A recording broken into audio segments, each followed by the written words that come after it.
À droite, Miguel, 17 ans, champion de France junior de cyclocross. À gauche, Mariano, 44 ans, champion de France vétéran sur route.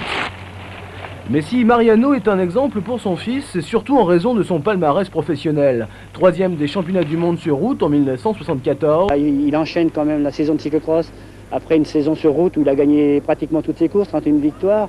Aujourd'hui, Miguel prenait un des premiers virages importants de sa carrière avec les championnats du monde en Italie. Une carrière qu'il amorce avec tous les atouts de son côté, même s'il est doté d'un petit gabarit, 1,60 m pour 50 kg. Je suis petit, c'est quand même un peu un avantage, tout le monde dit que c'est un avantage, un désavantage, moi je dis que c'est un avantage. Parce que petit, on peut rester dans les roues, et si on est nerveux, c'est ce qu'il faut. Martinez, jusqu'à présent, c'était un nom et un prénom avec Mariano. Cela pourrait devenir une dynastie avec Miguel et Rafael, son cousin, qui lui aussi rêve d'être professionnel. Les championnats du monde de Koksijde en Belgique à la fin du mois. Miguel Martinez, troisième l'an dernier en faisant un dernier tour absolument fabuleux. Miguel Martinez qui est là maintenant avec son nouveau titre de champion de France parmi les favoris logiques pour la course mondiale dans 3 semaines à Koksijde. Espérons qu'il aura le même sourire en Belgique après avoir battu tout le monde et en particulier le champion du monde en titre, le Tchèque. Mais attention, pour Miguel Martinez, ça va être plus difficile car en championnat du monde junior, on a le droit d'aller jusqu'à 18 ans, donc un an de plus que pour les juniors en championnat de France. Miguel, maintenant c'est le championnat du monde. Vous avez réussi une belle course en Suisse contre tous les meilleurs au monde.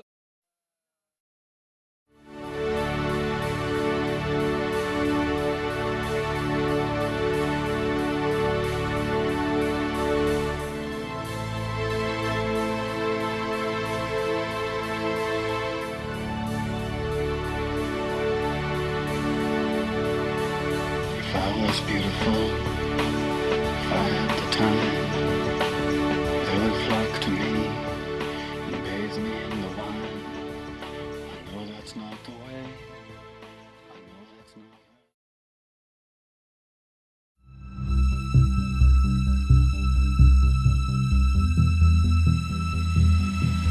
the If you're gonna save the day and you hear it. Qui aura 20 ans dans 3 jours, le 17 janvier, et qui s'est détaché, Cyril Guimard, après une superbe bagarre avec le nordiste Laurent Lefebvre. Une superbe bagarre, d'autant que Martinez a été victime d'une chute dès le premier tour, qu'il a perdu beaucoup de place dans le peloton, et Dieu sait si dans un cyclocross le départ est terriblement important.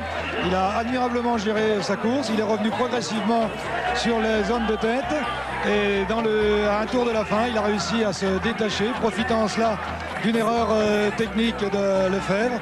Il a réussi à lui prendre une dizaine de secondes et s'assurer ainsi pour lui un 3e titre de champion de France de cyclocross. Une très belle victoire sur un garçon qui a d'énormes qualités, surtout de grandes qualités techniques, et un garçon très ténu qui a beaucoup de courage et qui a démontré qu'il avait encore un gros potentiel et qu'on verra peut-être à Montreuil dans 3 semaines. Oui, il sera bien évidemment le 3 février l'un des championnats, l'un des favoris du championnat du monde espoir.